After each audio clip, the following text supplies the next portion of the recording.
I'm Ted Keys, your host and top freight agent training expert here in Southern California.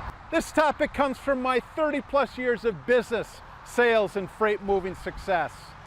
Watch, learn, and apply it. You'll move more freight efficiently, effectively, effortlessly, and make more money financially. And call me at 626-309-9141 with any questions. Now explode your business with...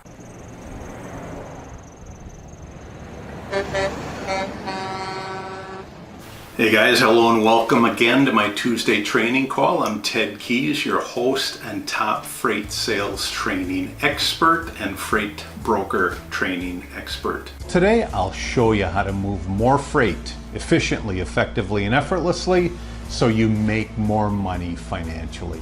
And after the call today, go to my website, tedkeysonline.com, to hear more of my podcasts, read more of my blog posts, watch more of my videos, and while you're there, visit my Freight Sales Success Store for top-notch freight moving products to explode your business today. And if you have any questions today, any questions regardless of what it is, or specifically, are you ready for my top producing one-on-one personal freight sales, freight broker training, then give me a call, Ted Keys. I'm at 626-309-9141. My training topic today is 5 big ways freight brokers lose loads. 5 big ways freight brokers lose loads. For those of you that are on my contact list, I've sent you a number of email invites today to get on the call. Scroll down to the bottom if you haven't already, and we're going to go over those free attachments that I provide on every call. Those free attachments are at the bottom. Just if you haven't, print them out so we can go over them. If you are not on my contact list, just go to my website, tedkeysonline.com, homepage, upper right hand corner. Just go ahead and enter your contact details. That will get you on my contact list. Hence, I will send you a weekly email invite every week to my Tuesday training call. However, let's go over our topic today. Great topic today, 5 big ways freight brokers lose loads. Now, there's several ways or several reasons why we may end up losing a freight load.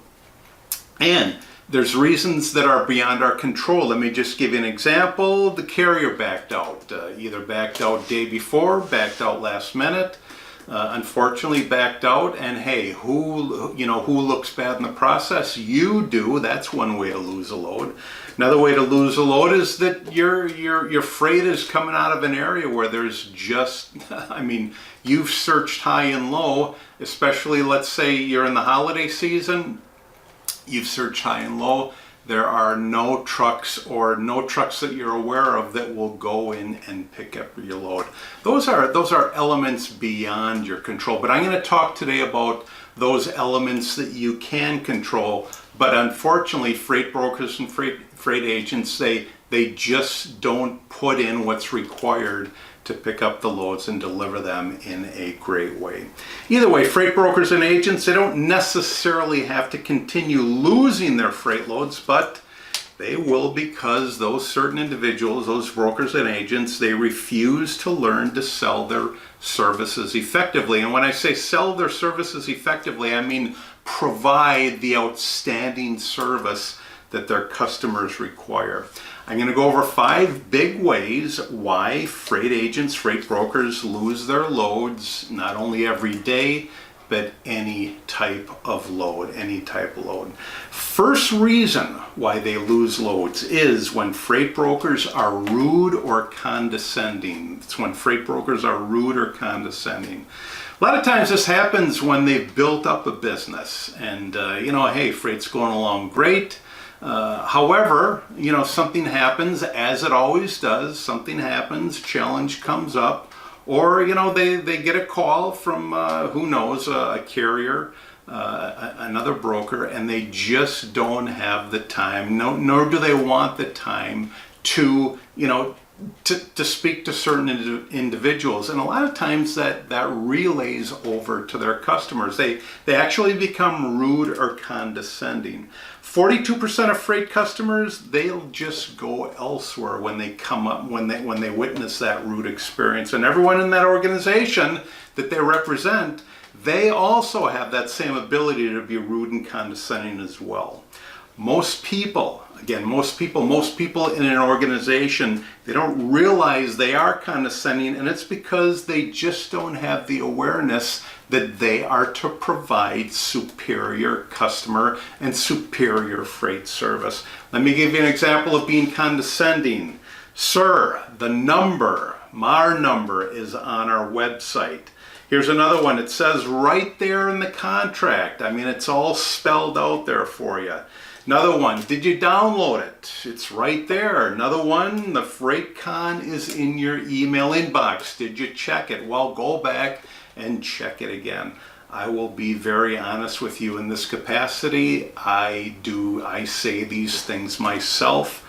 Unfortunately, I'm saying it. However, I am a work in progress, because the more successful that you become, the more individuals that you have to speak to. Now, if you're just starting, hey, don't even think about this. This is more for individuals that have been doing this a while.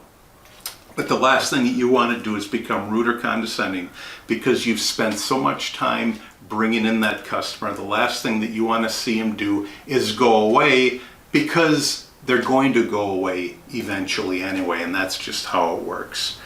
What you're basically saying when you're being rude or condescending is you're saying, hey, you're stupid. You're stupid. You're so stupid that I don't have the time to talk to you, and you can't afford to lose customers over these condescending attitudes. Rudeness cannot be tolerated.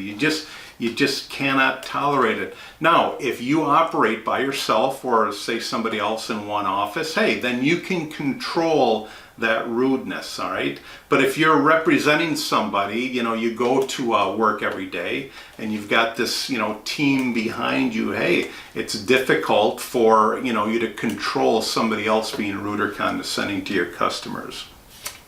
However, in order to get good at this, be sympathetic, be empathetic, say things like, hey, and again, when I say this, I mean to your customers. Say things like, hey, I understand. Hey, I'm with you. You deserve it.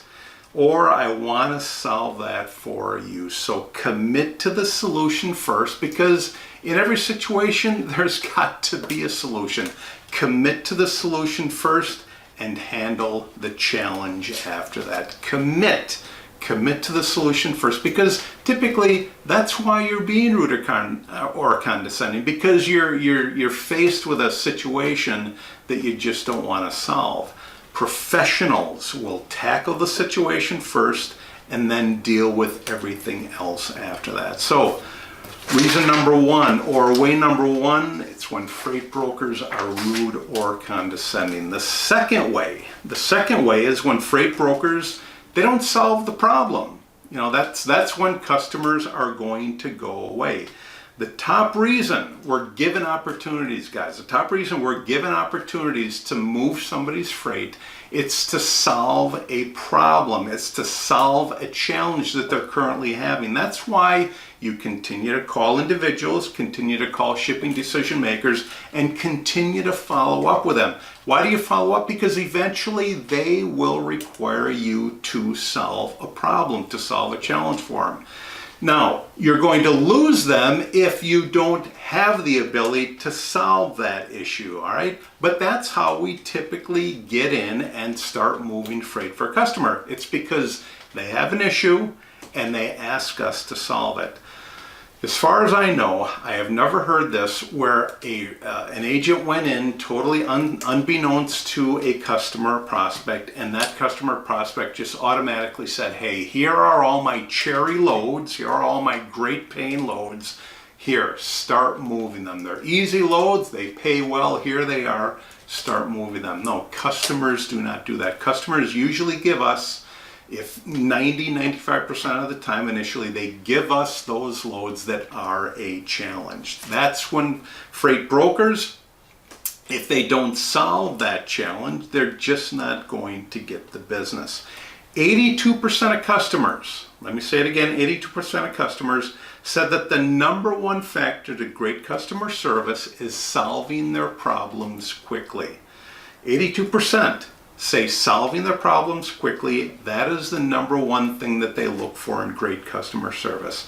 50% of dissatisfied customers will tell 10 or more people about their bad experience. Not only their bad experience, but their bad experience with you. You see, when we do something great, that's just expected. But when customers and prospects, they have that bad experience, they tell 10 plus more other people. Why? Because we're just, as a culture, as a human race, we're addicted to drama, and we love sharing that drama with everybody else. That's why when there's something bad happens, that incident, it gets shoved out there into the marketplace like it's nobody's business. You don't tell people about the times they do great work.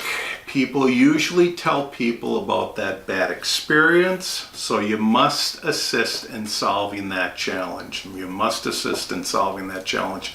That's reason number 2, and that's when freight brokers, they just don't solve the problem. The third way that we lose loads, freight brokers lose loads, is when freight brokers ignore the customer. When freight brokers ignore the customer, here's a great word of advice from me. I am not a telephone system person.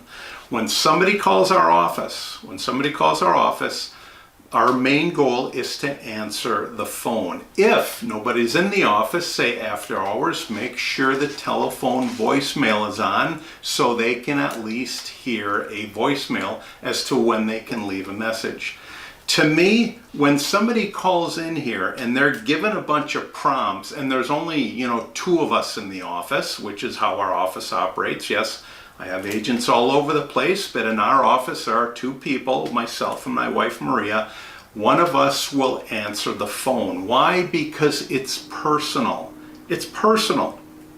So, when freight brokers ignore the customer, here's an example of being impersonal. I am not a big fan of these systems that direct you to one person or the other. Another thing is emails. When somebody emails me, not only do I do this, but I train everybody to do it. When somebody emails me, respond immediately. Respond immediately. If you don't respond immediately and you wait a day or 2, that is when you're ignoring the customer. Now, say you're solving a challenge for your prospect, for your customer, and it's a load. It's one of these obscure deals where, you post a load, nobody's calling on it.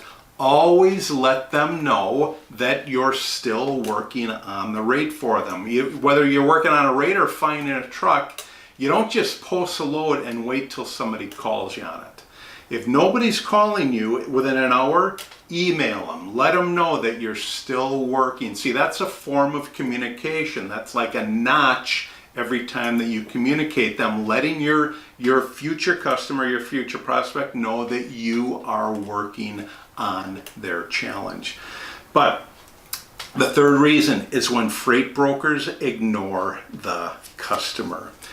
Let me give you an example of being ignored. How many times do you walk into a department store, a Macy's, or whatever it is? You just walk through. Yeah, you see the workers there, but nobody pays any attention to you. That is an example of being ignored. Even though the employees are right there, the question is, are they being trained to approach you, or are they just being lazy? That's an example of being ignored. So the third way is when freight brokers ignore their customers. Fourth way that we lose loads, or inexperienced freight brokers that don't care, they lose loads, is they don't allow others to help. They don't allow others in the organization to help. You know, how many times have you, or you've heard somebody say, let me talk to your supervisor? You know, if it's me, and if I had a supervisor, I could say I have a supervisor, but it's at the corporate level. But if somebody said to me, let me talk to your supervisor, I would be more than happy to direct them to the supervisor. Because you know what? If they're coming to me, they're coming to me with an issue. Unfortunately, I'm unable to solve it. So yeah, if it can be solved at the corporate level, I always direct issues and problems and challenges to the corporate level, especially when it comes to, insurance claims or damaged cargo, things like that. I'm always sending, folks to the corporate level to handle that issue. Why? It shows my customer, it shows my prospect that I have a team of individuals behind me, assisting me at every point of the way. So that's an advantage when you can show your prospect and your customer that you have a team of individuals supporting you. Unfortunately, a lot of individuals, a lot of freight agents, they just want everything to stay right here. They don't want their customer to know that there's somebody else, that there's somebody else assisting them. If you want to lose customers, then be that way. Don't allow others to help you. However, if you want to keep customers, for the most part, customers want to see that they've got a group of people supporting me and supporting them. So the fourth reason is that freight brokers, they don't allow others to intervene or help in their business or in their profession. Fifth way that freight brokers lose loads is that they are too pushy. They are too pushy. Let me say this. Unfortunately, for the most part, we're not pushy enough. We're not pushy enough. But there are those small incidences where you've got somebody, and it's a freight agent, freight broker with a poor attitude that goes into a conversation or whatever it is, and they're just too pushy. But overall, let me just say this again, we're not pushy enough. And we're not pushy enough when it comes to following up. Because, as I keep saying, 80% of your sales will come between your 5th and your 12th contact.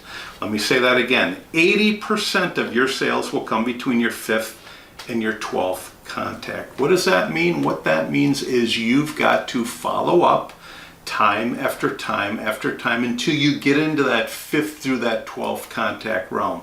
In order to do that, you've got to be pushy. However, when it comes to solving an issue or something like that, you've got to restrain yourself, guys. You've got to let your customer know that you've got them at the center of your heart and that you will do whatever it takes to solve their problem. However, on the sales realm, you've got to be pushy. You've got to be pushing through, getting through to your shipping decision maker when you call them, so that they know that you are a player, that you're persevering, that you're determined to get their business. That's why they eventually give us their business, because they want to know that they're dealing with doers.